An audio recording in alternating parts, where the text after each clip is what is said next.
Good morning, everyone, and welcome to our roundtable discussion this morning. It's Sunday, August 14th, 2016. Our subject is soul. Golden text, Psalm 29. Give unto the Lord the glory due unto his name. Worship the Lord in the beauty of holiness. So we'll start. Let's start today as we have talked about what the word soul means to you, how you apply it to yourself. There's a lot in this lesson. It's a beautiful lesson written by Betty this week. Hey, Betty. Hey, Betty. Grateful for these new people stepping up, writing lessons, all of you. So how do you identify yourself with soul?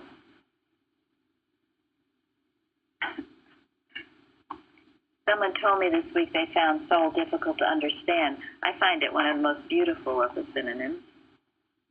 So what is soul to you? Soul often represents beauty, the beauty of holiness, and is really what got me started on this particular lesson. Thank you. Absolutely.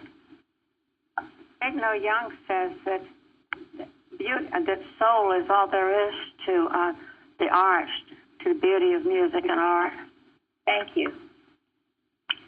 Yeah, I used to think also, like Mary said about somebody early, something very difficult to understand. Honestly, I found myself in that situation, trying to not to separate myself from it, but trying to understand it, because I knew soul to be of God before, but how can I apply myself to it? Because that's what the lesson is all about. How can it be part of me, or how can I be part of? So I would rather, I think I'll be open this morning to understand it more, because honestly, I'm still far from knowing really. Well, that's good. That's honest. I think soul, when I understood that soul is really, has the qualities that are like, it's not just beauty, purity, poise, serenity, tranquility, calmness. All those things is what I didn't have. So it really helped me. I love soul, because when I identify with them, it means a lot. Thank you. I think one of the reasons people find soul difficult is because it's so been badly misused in Thank you. common usage throughout the years. Yeah. So it makes me want to thank God for Mary Baker Eddy, who clarified it. Soul is a synonym for God. When you're talking about God, you're talking about soul. So everything that's good, that includes all of us, and anything else that is good, underlying it, it has the quality of soul within it. That's the essence of its being.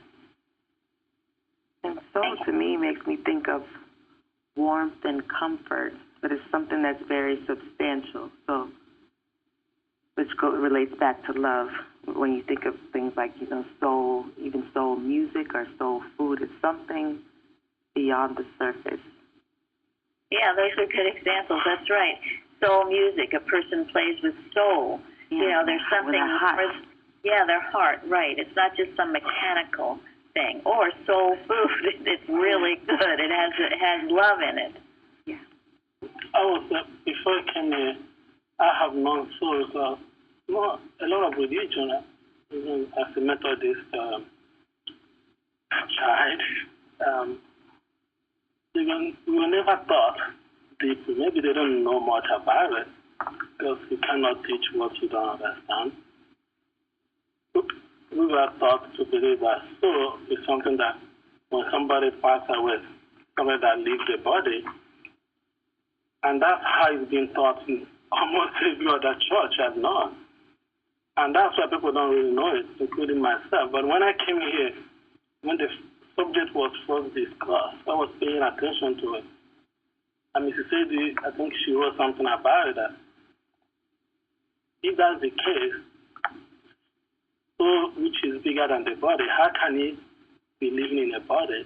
Something bigger cannot live in a smaller way, which means soul doesn't live in a body, and it has nothing to do with that. Thank you. But I want to add on to that because it's raised in the church, the Protestant church where I came from when I was little. A lot of people, like, they think it's trapped in the body. Yeah. And then you have to learn, like you have, that it's not trapped in the body. Absolutely. And it's not released when you pass on. Yeah. That's what I've been taught. And it was the first time in my life that I started to grasp the true meaning of soul, knowing that soul is actually God. It doesn't leave the body, or it wasn't even there in the first place. So we are, as His children, are the expression of soul. It doesn't have beginning, and certainly doesn't have end at any point in time. Thank you. Yeah, this all helps to clarify that old theology misconception. It all helps to clarify that. Someone has the computer on. I feel that soul is a very relieving quality of God. It's to me what touches the heart. Thank you. Absolutely. It is a beautiful, when you think of soul, you should think of beauty and joy and something very wonderful and also intrinsic to God and intrinsic to you as His child.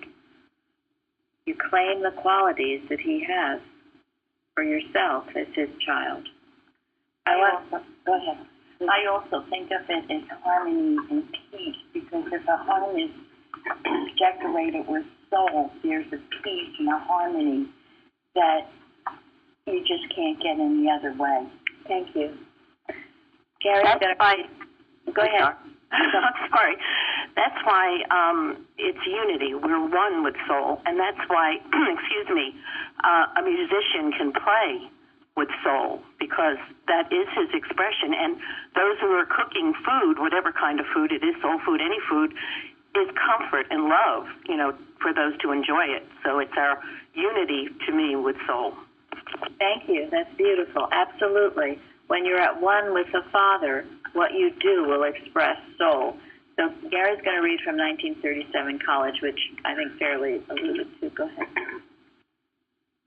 So the one who is demonstrating soul will not seek to do it, but the beauty of his soul will be manifested in his surroundings. This is what Janet just said, and this is Bicknell Young. Soul particularly stands for the things that beautify human experience and make life more enjoyable. Soul is a word that signifies beauty, happiness, harmony, peace, and so on. Soul indicates a higher attainment of science than mind. Mind signifies reasoning faculties. Soul is the spontaneity of knowing without process. Soul is the isness of all. Soul is the substance of all beauty, the principle, the activity, the law of all that is beautiful. It is the impulsion of all true expression. Man is a state of revelation, spontaneously showing forth soul. His writings about soul are beautiful in 1937 College. You should all be familiar. That helped me tremendously. And Bicknell Young was a musician. He sang, and he understood soul. I think that's why he appreciated so much. And I don't think any one synonym is actually better than another. But I think because of his love for music and beauty, he identified with soul more than, say, perhaps mind. So, but that doesn't mean we express all of them, and they're all I would say very equally important. But if soul is then one you've had trouble with, learn to embrace and love soul, because it's very important in praying for yourself and for our church, community, nation, world. The expression of joy, the expression of beauty. I find it what's cleansing about it. If you're worried about the environment, think about soul. Think about how soul, the renewal of soul and all that it does. God cleanses, keeps clean, and purifies. As Florence said, the idea of purity. Purity is what purifies the atmosphere, our ocean, all of this. It's all mental. So, anyone else on this? I feel that soul is very close to love. Yes? Well, that's because they are both God. They're both God. Well, it's just that when I feel like I can rejoice when I see something at the Olympics, and I see that one has a very wonderful sense of humility and achieves wonders sometimes. And I feel such a love to that person, Thank you. Elizabeth, tell them what you had sent me. Yeah, so I was watching the Olympics this past week, and the two U.S. divers, synchronized divers, after they had done their performance, they were interviewed, and I couldn't believe what they were saying, because you don't hear it very much, but they were giving God the the glory, and it was just beautiful. And they had, I think, used a phrase from Ephesians right before they dove off, and they did win the silver medal. And when I researched further, I found out that one of them, he had, gone in the wrong direction for a long time. He used drugs, was suicidal, and he was introduced, to a church or to God by one of his coaches, and became, Christian. And he's got this book out now that I think it's, I don't know, but it's giving God the glory for what he's doing. And they were just so humble and so peaceful. That's what I got a sense of. They were so peaceful, and they did mention that in the whole stadium there were, you just feel this sense of tenseness and, to perform, and they were able to just tune that out and understand why they were there. So I love that. Thank you very much. You don't hear it much, and it's good to let's emphasize these things.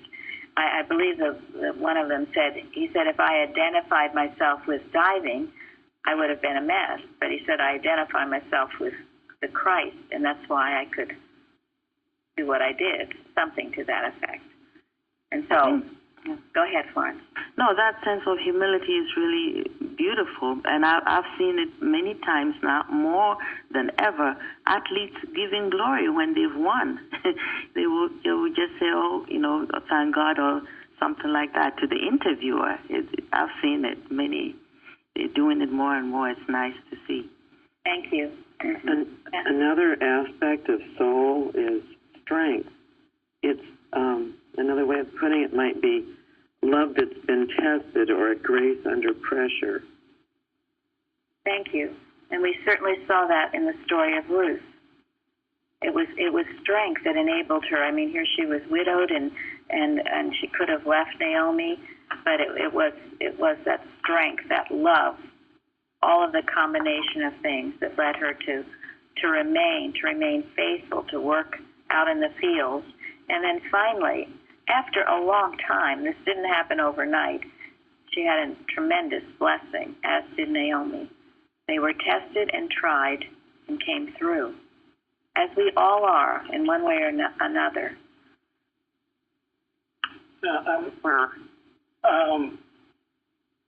All the expressions that have been talked about, so none of it is material expression. They're all spiritual. I think somebody mentioned something about beauty, and the expression of beauty, which is of God.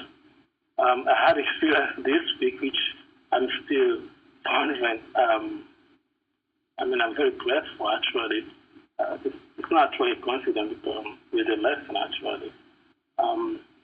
If you have been to Plainfield, you will notice in our auditorium we have two pots that have plants on it on both sides. And to my knowledge, the plants have been here since I've been here. Almost the same size. They never actually grow more than that size. They've been here since I've been here. But I was showing my gratitude. I always wanted to thank Lillian for taking care of them. I keep forgetting about it. But this week, I was saying that opening, and I was talking with Jeremy about it, about the two plants. I found out that one of the plants has been removed for almost 6 weeks or more. And I didn't notice that. But mentally, in my heart, I was still seeing that plant there. I was still visualizing the plant. But it wasn't there. It hasn't been there for the past 6 weeks, and I didn't know until this Wednesday when I found out that the plant hasn't been there. I'm still pondering about that experience. When I was reading this lesson, try to apply the whole thing, try to understand that why the experience just happened the way it happened. And I found that almost just as everything, it's an expression of God. Beauty is never anything material. If you see material, it can be lost. But with spiritual understanding of beauty and the environment and everything that God has given us, even when material eyes cannot see it, you can still see it, you can still experience them, you can still experience them. Like I did. I've been experiencing that plant for until this week, but it hasn't been there for more than 6 weeks. He's talking about in our church edifice, or not auditorium, there were two plants on either side of the church. So Lillian had taken one away because it was having some trouble, but Benjamin in his heart still saw it there. And I'm sure others of you have had experience in that way where you we see things perhaps that aren't there. Sometimes it's negative too. You can see or hear things that are happening in a negative way that aren't really happening because it's all mental. And in this lesson, Mrs. Eddy certainly gives all these beautiful definitions of beauty, how to have beauty. A friend always seems beautiful. When you're governed by immortal mind, you're always beautiful and grand. Each succeeding year unfolds wisdom, beauty, and holiness. She tells about the recipe of beauty is to have less illusion and more soul. All of these, I think, I can't help but think if people spent more time, as Benjamin says, pondering these truths rather than turning to the material ways and means to achieve anything, any aspect of soul, whether it's beauty or joy, you turn to God for these things. That's how you'll find them. No other way. And a thought that keeps coming to me as we talk about this morning is, the only thing that is ever trapped in the body is our false beliefs about things. If we get hung up on the body, it just shows we're thinking incorrectly about just about everything. Which is why it's so essential whenever you think about yourself or anybody else, you have to think outside the body. And that's why Mrs. Eddy says in the lesson, when false human beliefs learn even a little of their own falsity, they begin to disappear. This is why we have these times together, to learn the falsity of these beliefs so they disappear. They're not the truth. In reading Bicknell Young recently, he was talking about accidents. That's in 1937 college too. And he said when someone seems to have an accident and have the effects of that accident, you have to know that they've been hypnotized. That's a tremendous way to think of it, because that's true. You know, all the war, all of these news things that we're hearing, it's a form of hypnotism. People are hypnotized in believing things that are true, which are not true. So our job is not to become hypnotized. That's why, Day, your testimony, and Benjamin's too, well, all the testimonies were good, but Day's, you want to say briefly what that was, Day, on Wednesday? Oh, yes. I was up late at night, and I saw an alert on the television for an abducted child. And the first thought that came to me for the first time seeing one of those was I wouldn't be awake if I couldn't do something about this. So I went to prayer and was just praying to know that that child couldn't be lost, that man was honest, which was the first time, you know, I thought to pray about the person who had taken him and not only the child, and that no one could be taken out of the love of God. And I just stayed with that thought until I was calm.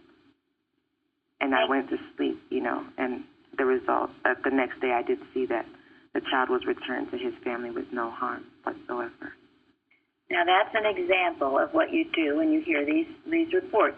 Now, on the other hand, if you saw that and were mesmerized and, oh, my gosh, you know, maybe this is going to happen to my baby. Oh, my goodness, look at all these evil people walking around. Oh, and I mean, I've done that, so I'm saying it in a kind of a mocking way, but I understand it completely. You become part of the hypnotic suggestion that that is happening. So Day didn't. She worked. She annulled that belief, and she found out the results of it. But whether you ever find out the results of it or not, you have a responsibility not to be hypnotized by that picture, whatever it is. And I don't care how bad it is or how long it's gone on. I think it's the same sense of in ourselves, you know, when things are going on in our homes or in our relationship or whatever, the spiritual fact of our being, which is always harmonious because it is God's expression, is a fact that doesn't change. Nothing changes it. I've found it very helpful to just know that it doesn't change. I hope I'm expressing it right, because it's been so important to just stay with the fact that who I am, this spiritual being, this harmonious, immortal, holy, that's what being is, Mrs. Eddy says, this doesn't change no matter what. And that thought has been very, very helpful over the years. It doesn't change. Thank you. And that is brought out time and time again in Mrs. Eddy's writings. You are not trying to change anything. You are trying to see the truth of what already exists. And I shouldn't use the word trying. You are using. You know, the beautiful article Body by Mrs. Eddy, it states that so clearly, and Gary's done the audio of it. And, you know, listen to that. Realize what she is saying there. And no, we're not. She says you're not trying to change a thing. You're trying to see what God has already done. You're working to see what God has already done. So stand still and see the salvation of the Lord. Now, before we go any further, and there's so much to talk about today. Anyway, I wanted Linda, last week we talked about New Age, New Thought. And she said she just turned to this week, The Watching Point, which sums it up very well, and it's by Carpenter. Watch number 98. Watch lest in your efforts to progress, you accept the false assumption that your work is to perfect this mortal, imperfect man, instead of throw off the false belief that man is or ever can be mortal or imperfect. This error is exemplified by the student who mistakenly believes it is science to affirm, I am prosperous, I am healthy, I am happy. Such affirmations are no better than an attempt to graft holiness on unholiness, if the I the student has in mind is still mortal man. The only time one can rightly affirm, I am the image and likeness of God, is when his conception of I has risen above imperfection and fleshliness. Otherwise, his effort descends to what is called mind cure, or reaching out for the so-called good side of mortal sense, instead of trying to throw off all mortal sense. Mind cure, or new thought, tries to bring man good mortality. Science strives to do man good by regenerating him spiritually. Thank you. It is so clearly stated, and you haven't seen it, you look at it and realize what it's saying. Is Tom from New York here? Tom from New York, you need to be here. Go ahead, Gary. Were you going to say something? Yeah, there was something on the tip of my tongue. Okay. Well, I think this idea of, quote, using science to make your mortal life better is a really, really bad concept. And unfortunately, in my experience in other Christian Science churches, it seems to be the majority of people in the Christian Science churches. This is their objective.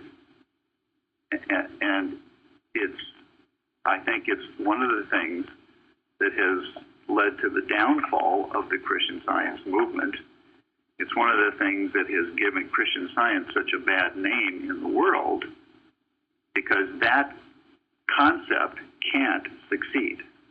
It can't work. It is totally ungodlike.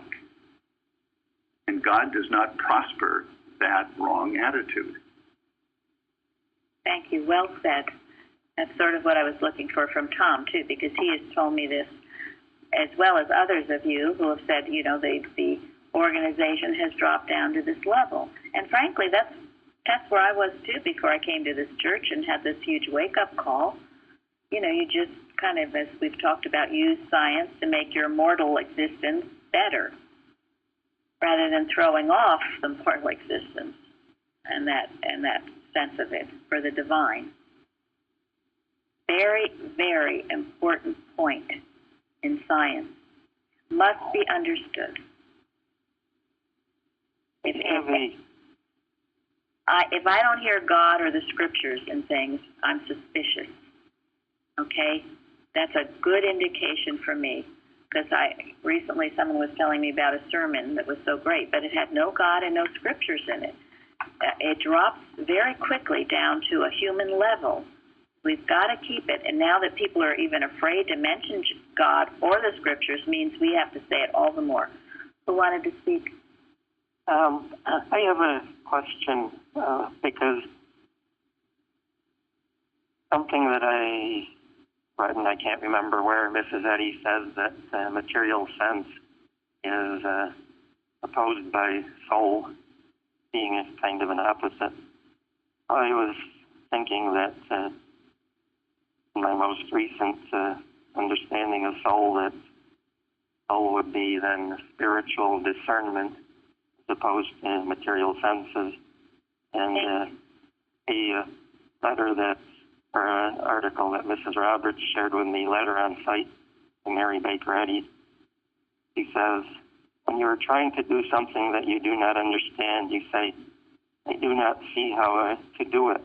When you get a clearer idea about it, you say, I see it now. That is the sight or insight that sees. Seeing is understanding. If you could see why you cannot see, you could see. So the body is renewed by the renewing of the mind. Thank you. Thank you, Mike. That's another very important aspect we didn't speak about with soul, and that is your faculties. They are in soul, and they are indestructible and ageless. And that is a wonderful article you mentioned, and I believe Tom from New York, he sent that article to us. He found it in somebody's wastepaper basket, a relative, and I'm so grateful he found it and retrieved it. It's a wonderful article. We must have the right concept of our faculties.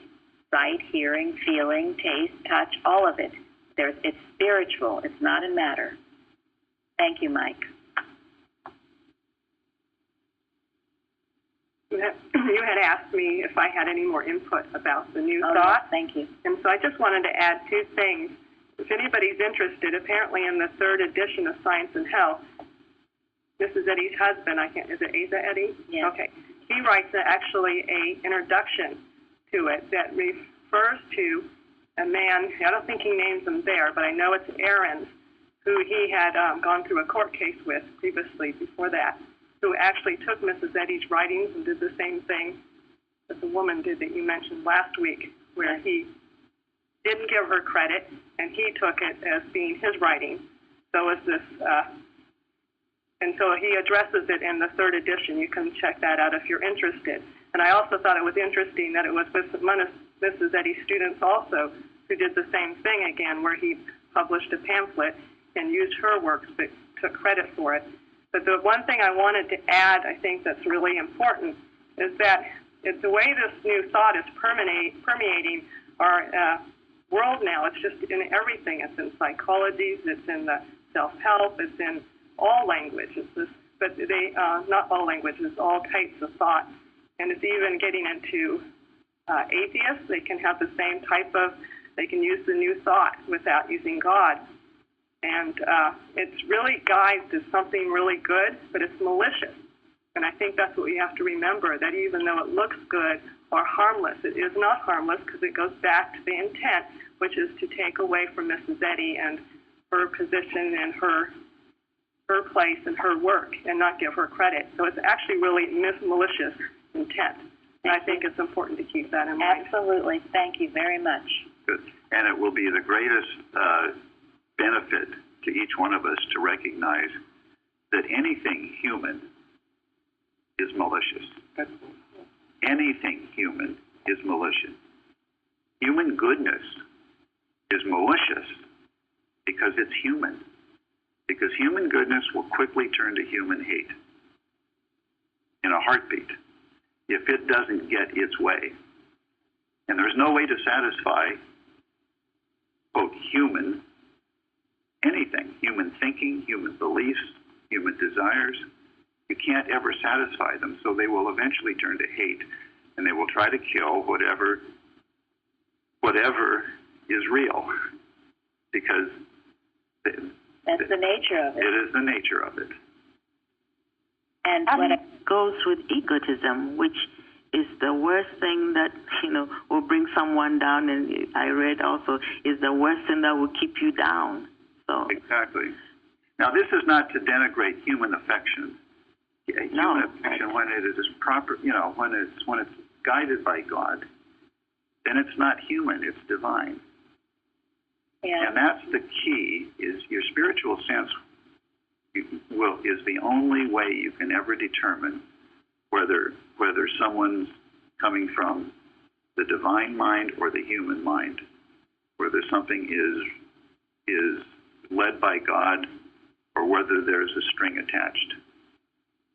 So I'd like to say that that's why it's so important to read all that we're able to read here and the website and study Mrs. Eddy, because otherwise, like me, who came, you don't know unless you do the work. Exactly. You have to know. Carpenter says that you can be deceived by a diamond. Is it real or a piece of glass? They look identical. And this is what Mrs. Eddy said about this New Age that I read, New Thought that I read last week. She said it could deceive the very elect, and you see it has. This is what's going on in government today as well. It would deceive you, and it's the media. It presents itself as something very good, but it isn't if you go past the smoke screen of it. Now, I want to go into something now more of the nitty-gritty of this lesson. Citation 12, and I want Shardy, because she wrote about it on the forum.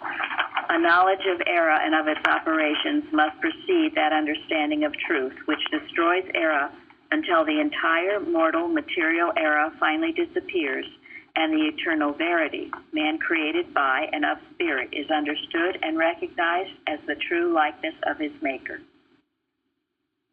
So, Shardy, do you remember what you wrote on the forum? Well, I just wrote that and how that I did have to realize first, and it was because I was here in Christian Science, in real Christian Science, that I couldn't just jump.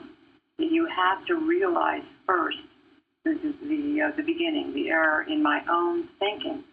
Then you can go ahead and absorb and understand Mrs. Eddy and what's happening. And without Plainfield, I would have not done that. I was trying, but you have to do the first step. Yes, you do. You have to see and acknowledge the era that's working to operate, because unless you do see it, you can't destroy it. It remains underground and hidden, which is the whole intent of ERA, is to stay hidden. So you will be deceived. Now, more recently, someone has been sending me information about certain workings of ERA that's going on, and I only can write some of it, but I feel some of it is highly important just for this reason, because unless you know it, unless it can be exposed, it will do its work. So in this discussion, now who was this person? Do you remember who he is? Well, the man's name? I don't know. No, but what's his background? Oh, he was sort of a national security advisor. Yeah, he was a national security advisor, okay? I don't know if he knew anything about God or Christian Science or anything, but he was sort of explaining what is going on in our country and in the world. I'm going to make it very impersonal. What I'm talking about is animal magnetism. I will also give it another name, terrorism, because I don't think anyone would argue that that's not animal magnetism. So one of his main points is that, of course, terrorism is to do what? By the very name, what does it try to do? Terrorize you. Yes, yeah. Scare you to death. Absolutely. Yes. Now, this is why I have told people, memorize the 91st Psalm, okay? Memorize it, imbibe it, live it, think about it. As Suzanne, she goes around listening to Peter and Faith's song on that. It's a beautiful one on the 91st Psalm. Okay, so what this man said, okay, and he's just talking about our country and what we need to do. He said, an invincible faith is immune to terror. Think about that. Now think about it, because Shardy started off, you talk about yourself. This is why we as individuals have to be immune to terror. ERA is a bully. It bullies you. You've got to have that faith that is invincible. And if you don't have it, you work to get it. And we've talked about ways. I don't know if anyone wants to mention ways that you work to get it, but if you listen to our roundtables, we often discuss this. Because the first way error comes to you is to try to mesmerize you into thinking that it's good, right? Mm-hmm. And if it can't mesmerize you into thinking that it's good, then it will try to make you fearful. It'll try to terrorize you and get you to act out of fear. But it's going to try one or the other. And that is how false belief organizations maintain themselves. Through ignorance, mesmerism, or fear. These were known tactics of Hitler. I'll use him as an example. I don't like to name names, but I just have. But anyway, again, it's animal magnetism, but it's a way that it gets in, individually and then as a nation. So, okay, invincible faith is immune to terror. You think of the story of David and Goliath. I mean, that guy was huge. And he was telling all these things, and you're just a stupid little kid, and I'm going to get you. But David was immune to being terrorized. He wouldn't yield to it. And he ended up killing him with just a stone. Remember that when it's trying to scare you. You cannot be terrorized. You go back to your God, and only your God will do it. If you're in New Age, you're lost, okay? You ain't got nothing to stand on. Okay, so then he said, a weak faith offers inroads to terror. So how does that work? New Age is a weak faith because it has no God. As soon as it comes up against something like terror, it's helpless. I think also this is the way error works. It sends out feelers to see where it can get a wedge in. see where it can try to find a weak spot. It's important not to have a weak spot.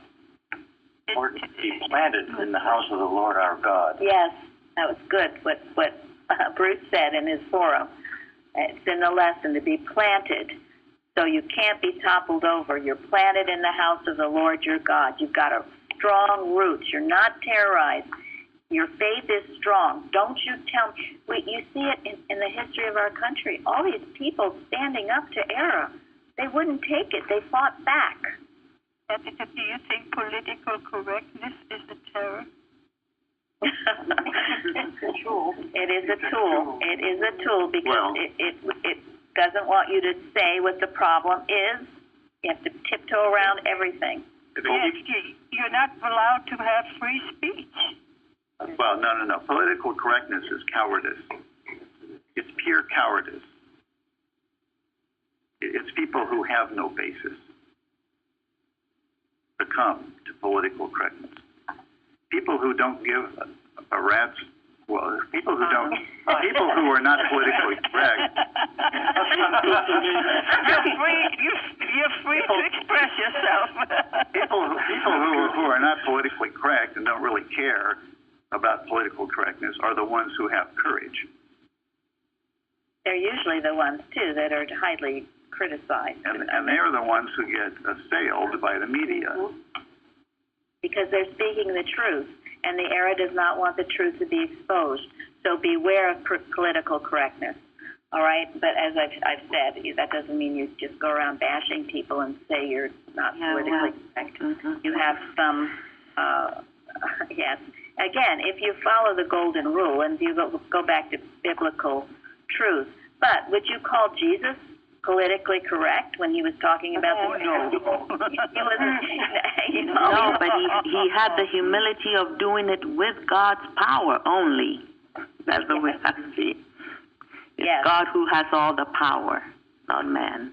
That's right. If you get into it, he had a special mission that nobody else could fulfill.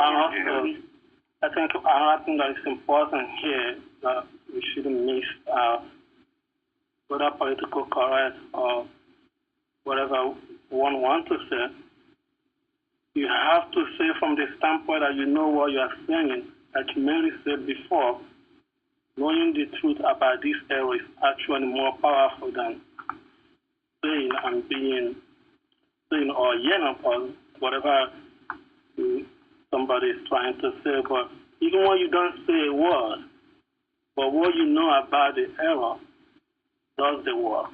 Thank you. It's much more powerful, really, because when you start talking and then all this bashing going back and forth, it becomes ridiculous. So why? Because in these days we see people talking more than doing something. Talking, and they want you to believe that they actually are the powerful one. Deep down, when they don't know anything about the truth, or they don't know the truth about the error, their talking is not happening because they are the weak one. Right. So again, you can build up the error instead. Yeah. Now make sure you know what you're talking about. Yeah. You're talking from the standpoint of truth. Or smooth it over and try to hide it. Right. Either way, it's wrong. Pretend that it's not there, which is why politics is not the answer. No.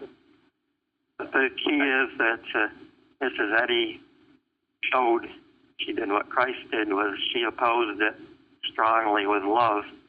And the difference that I see with what a lot of people are coining now political correctness is that it's piling wrath upon wrath, which makes things worse. Exactly. Only love has the power in the true sense. The story that Mary mentioned, I think, is very, very important, of David and Goliath. See, on the other side, Goliath was the one talking, bashing, all kinds of tough talk. But the Bible actually didn't say what David was bashing back. That's right. He wasn't bashing back, but he knew from his heart that he's going to kill this guy. And he stood on that truth from beginning to the end. He didn't bash, he didn't talk tough like Goliath. That's right. At the end, he was the winner. But he was planted in God, rooted and grounded in God. He knew God could meet it, and that always has to be the answer. And we can't be afraid to use the power of God. Well, we've been given it. We have. We can't back down and not use it. That's right, and run from the bullying on whatever side it seems to be coming from. And you know a bully when you see it, and that's what we have to understand. So a weak faith offers the inroads to terror. You see it in your own life when you're weak and you're wishy-washy. Error makes lunch meat out of you. It will, and it will of a country too. And then this person speaking, he acknowledges that what's going on here with terrorism, animal magnetism, is a spiritual warfare. And the way it reduces you to thinking that society is meaningless, that nothing makes sense, and that's how you feel individually. Oh, nothing makes sense. I don't understand. I don't get it. Maybe I should kill myself. So discouraged. That's how it works. Confused, don't know right from wrong. And what it's looking for is either you to be spiritually vacant or a population to be spiritually vacant. Because then it can move in. Just like a deserted house that's been left vacant for a long period of time gets, boarded up and varmints and all kinds of things take over. And you can hardly fix it after a point. And so it is with you individually, with us as a nation, and this is where science comes in. If a light is shining, is there any way the darkness can approach? No. And I have to support that 100% because I've talked in the past about how it was kind of teetering on the brink when I was doing politics. And I was trying to heap wrath upon wrath. I was trying to be more wrathful than the bullies who were economically trying to destroy the farmers. And it did not work, thankfully. And I stopped before I crossed a certain line. But that's what mortal sense would have us think, is that we can oppose hate with hate and win, and we can't. Thank you. Thank you very much. That's the really essence of it. You can't. And if you do try to get into the political arena, you will find that you get where you start feeling angry or hateful or one way or the other. And as scientists, we can't. We have to back off and do the mental work. But mainly I'm trying to present to you an overall picture of how it will work and get this spiritual vacuum. People not going to church, people having not a good idea of who God is. So they're terrorized, even though they're supposedly knowing of God. They get bullied and they run. How many Davids do we have? How many Davids do we need? Not a lot, because one with God is a majority. So I say to you, be a David. Get yourself where you are strong in the Lord and in his might, that you cannot be terrorized, that you have an invincible faith, so that Eric cannot terrorize you. That's all we can do. And in knowing that, then it can't happen in our church, in your community, in our nation, and in our world. Then the next step is get to where you are so tough spiritually that you not only can you not be terrorized, but you cannot be mesmerized by the devil appearing to be good. This nation was based upon fundamental Christian principles. It is the highest concept of God in the world today, Christianity. True Christianity is. And that is what founded this country. And if we let that get diluted, then we're just asking for trouble as a nation. And the reason we've had these Bible studies is also so we can see what happens when these countries they forsook the one God. And that's always, it's the one God. And as our light shines, this can change the course of history. This is the answer to all of the things we are hearing in the news. And, you know, the news has always been troubling, always, so we shouldn't be discouraged. I always find encouraging, you know, why Mrs. Eddy wrote when she said, Christian scientists, be a law to yourself, that animal magnetism cannot. Mental malpractice. Harm you whether asleep or awake. Paraphrasing her. Because very often, including myself, we tend to forget this. That's what these terrorists, or whatever name they come for, or whatever name the media give them, the purpose is to harm us. But like she said, be a law to yourself, which means know the truth about yourself and know the truth about what this animal magnetism or mental malpractice is about to do. And as you do that, you become such a light that error can't even approach you. Because the darkness it's simply, where's the darkness when the light's shining? It can't come. It's impossible. So be that light. That error won't even approach you, church, community, nation, world. Radiate that light. Anyone else want to say anything before we close, Florence? Just thank you. Just draw your line. Draw the line. It's the same thing. You don't cross over. Yes. Just going to say thanks to Benjamin for bringing up that passage from Science and Health, to be that law unto ourselves. Just so helpful. It's my prayer. Yes, that's it. We're to work with that every day. Okay, I'm going to close with something short and sweet from Church by Bicknell Young. And Joanne from Florida sent this to Florence, who sent it recently to us. Thank you very much, Joanne. I don't remember ever seeing this, and I'm sure we'll be putting it up on the website. It's full of wonderful thoughts about church. So he says, God's message, Christian Science, will proclaim itself, and we shall hear and rejoice together. That is what our service will be. Thank you all for your participation. Thank you. Awesome again. Thank you.